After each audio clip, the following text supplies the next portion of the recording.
The National Archives at New York City holds records in the Admiralty case files related to Titanic, specifically the petition filed by the Oceanic Steam Navigation Company as the owner of Titanic for a limitation of liability. And these are the claims for loss of property and life or injury sustained during the sinking. I took out the one from Margaret Brown, or the unsinkable Molly Brown. There's a myth or a legend on the Titanic that there was supposedly a cursed mummy, and some people say that Molly Brown's claim for ancient models from the Denver Museum and the souvenirs from Egypt, that's maybe the origin of the myth. The deposition of Emily Ryerson is another really interesting piece of testimony given during the Titanic case. She talks about her experience getting off the ship, which is pretty harrowing. Stout, the second steward, he was at the foot of the stairs as we came from the boat deck, and he put his hand in front of my little boy, who was 13, and said, "He can't go."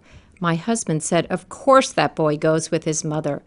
The man said, "Very well, sir, but no more boys." And some woman rushed forward and took her hat off and put it on her little boy's head so he could go as a little girl. Some of the more requested items from the Titanic case are the photographs. While we don't have many, we do have a few, including some of the survivors in the lifeboats as they approached the Carpathia. And this is one of my favorite pages here, and it lists each of the individuals who bought tickets. There's Mr. and Mrs. Isidore Strauss of Macy's department stores, Mr. Guggenheim of the prominent New York family.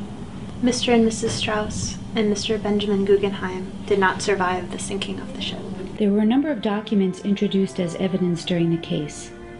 Here we have a detail of the ship's plan, and that second section of the plan actually also outlines where the lifeboats were located.